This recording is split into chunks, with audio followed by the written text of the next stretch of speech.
Hello दोस्तों, welcome. फिर से स्वागत है सनराइज मेडिसिन में। दोस्तों, आज हम बात करेंगे इस वीडियो में दांत खाज, खुजली और एक्जिमा के बारे में। मैंने वीडियो बना चुका हूं और नॉर्मल दांत और एक्जिमा को कैसे पहचान सकते हैं इस पर भी मैंने एक वीडियो बनाया है। लेकिन हम इस वीडियो में बात करेंगे दोस्तों इसके बीच के बारे में बात करेंगे, यानी कि खाज। इसके बीच क्यों हो जाते हैं, इसका क्या कारण है, ये कैसे फैलता है, इसमें क्या सावधानी रखना चाहिए और इसमें मोस्ट इम्पोर्टेंट क्या ट्रीटमेंट दिया जाता है, ठीक है। इसे कैसे जड़ से ख़त्म किया जा सकता है, तो सब कुछ बात करेंगे दोस्तों इस वीडियो में।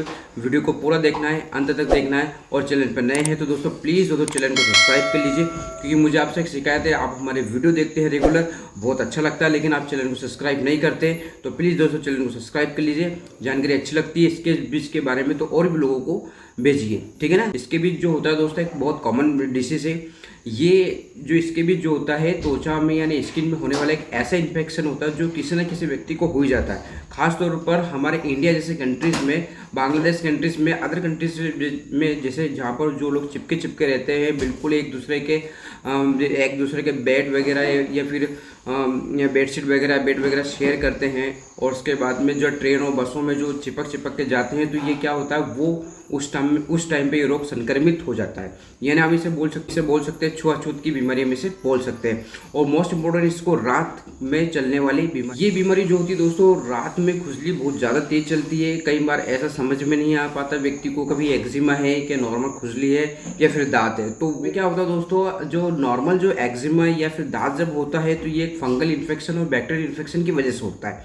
लेकिन इसके बीच जो होता है एक पैरासाइट इन्फेक्शन होता है। यानी पैरासाइट इन्फेक्शन यानी ये कि आप इससे ये बोल सकते हो कि भाई स्किन के अंदर एक कीटाणु जिंदा रहता है, ठीक है। ये कीटाणु जिंदा रहता है और उसी स्किन के अंदर अपने अंडे बनाकर एक तादाद में वो फैलता रहता है। और उसके बाद में वही स्पोर जो अंडे होते हैं किसी दूसरे व्यक्ति को छूते हैं तो वो उसको भी फैल जाता है, यानी कि वो उसको भी गिरफ्त में ले लेता है। इसके बीच के बारे में ये यहाँ तक आपको समझ में आ गया होगा, ठीक है। तो ये जो कीड़ा होता है दोस्तों सर्कोपेप्टिस स्काइबिस एक कीड़ा होता है जो 8 पैरों वाला होता है। ये एक प्रकार का जो बहुत तेज कीड़ा होता है। इसके बीच एक व्यक्ति को दूसरे व्यक्ति को बहुत आसानी से फैल जाता है। और अगर हम इसे माइक्रोस्कोपी से देखेंगे तो बहुत बारीक कीड़ा होता है। इसके 8 पैर टाइप के होते हैं। और दोस्तों ये क्या होता है, एक सिंगल सेल्स की तरह काम नहीं करता है, मार्को ऑर्गेनाइजेशन की तरह काम करता है। वहाँ पर स्किन के अंदर जिंदा रहकर उसके बाद में वो क्या करता है, अंडे देकर, मतलब हमारी बॉडी के अंदर जो स्किन होती है उस स्किन में वो जिंदा रहता है और वो अपने अंडे देकर इन्फेक्शन फैलाने का काम करता है, ठीक है ना। और जिससे क्या होता है, बहुत तेज़ खुजली चलेगी, इतनी तेज़ खुजली चलेगी कि व्यक्ति परेशान हो जाता है खुजा खुजा के।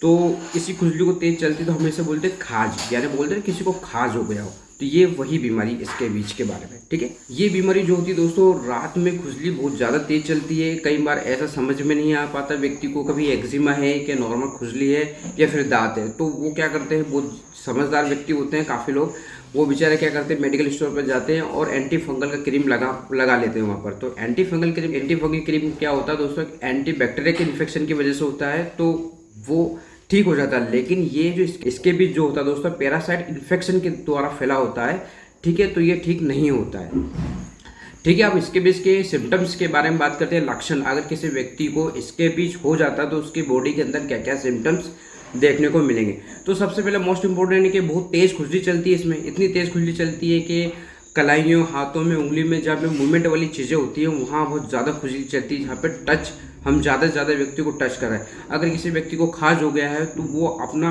हाथ वगैरह अगर किसी से मिलाता है तो उसके स्पर्म वैसे ही पहले से जिंदा होते हैं स्किन के अंदर, तो वो टच होकर और भी वो लोगों को फैलाने का काम करता है वो, ठीक है।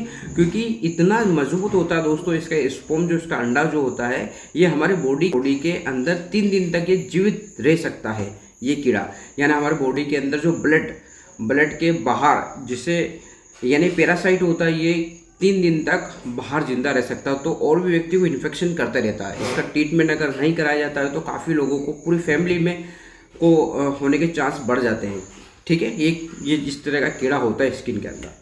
दोस्तों अब बात करते हैं टिप्स। अगर सावधानी इसमें क्या रखना है, अगर किसी व्यक्ति को इसके बीच हो गया है तो उसके जो चीज़ वो इस्तेमाल कर रहा है, जैसे कि उसके कपड़े, उसकी बेडशीट, कंघे वगैरह अगर ये इस्तेमाल कर रहे हैं तो किसी दूसरे व्यक्ति को, घर में सदस्य, फैमिली मेम्बर को उसको यूज़ नहीं करना है, ठीक है।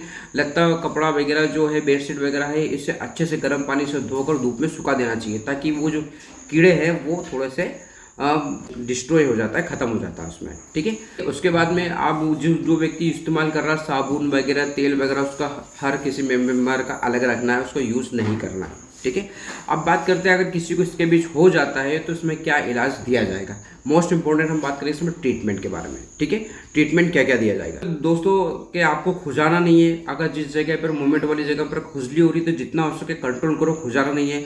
और किसी व्यक्ति को अगर छूना नहीं है ज़्यादा, जिससे क्या होता है ट्रीटमेंट उससे क्या होगा, फैलेगा नहीं, ठीक है। तो ट्रीटमेंट जांच में क्या करेगा, इसमें रात में खुजली बहुत तेज चलती है, ठीक है ना, उंगली और हाथों पैरों में वो जल्दी खुजली चलती है। और इसे लेप में अगर हम जांच करने के लिए भेजेंगे पैरासाइट, तो वहाँ पे क्या होता है, खुजली के साथ साथ दाने उठ जाते हैं और उस दानों में पानी भरा जाता है। तो उस पानी को लेप में चेक करेंगे तो वहाँ पर क्या है, पैरासाइट शो करता है, पैरासाइट यानी कीड़ा वहाँ पे दिखता है, ठीक है। अब बात करते हैं इसमें किसी व्यक्ति को इसके बीच हो गया तो नहाने का साबुन दिया जाएगा। नहाने का साबुन मतलब है परमेथ्रिन 1% का साबुन, इससे नहाना है उसको। उसके बाद में परमेथ्रिन का 5% का क्रीम भी आता है, ठीक है।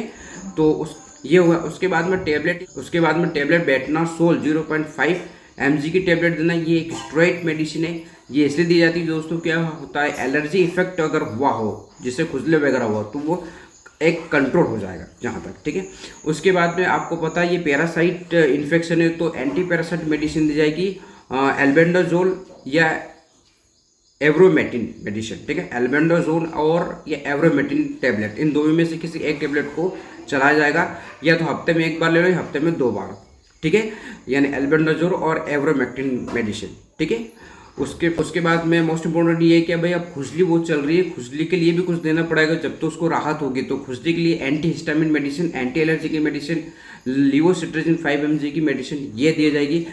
अगर इसके साथ में अगर मोन्टेलोकोस्ट कॉम्बिनेशन में दे दें तो बहुत अच्छा है। तो यानी लिवोसिट्राजिन यानी मोन्टी एलएस करके आती है, उसमें लिवोसिट्राजिन मोन्टिकोलोलिस्ट होता है, तो ये भी हम इसे दे सकते हैं। अगर आप एंटीबायोटिक की बात करें तो क्या होता है, रगड़ने से और थोड़ा सा खुजली करने से वहाँ पर क्या घाव टाइप के बैक्टीरियल इन्फेक्शन बढ़ने के चांस हो जाते हैं, तो उसमें एरिथ्रोमाइसिन 5 mg की टैबलेट दी जाती है सुबह शाम, ठीक है। अब उसके बाद में अब क्या है, अगर आपने नहा लिया, नहाने के बाद में आपको लोशन इस्तेमाल करना। लोशन वीबैक्स लोशन है, ये आपको नहाने के बाद में कपड़ों से उस बॉडी को पोंछ लीजिए। पोंछने के बाद में धीरे धीरे हल्का फुल्का उसको यूज़ करना, ठीक है।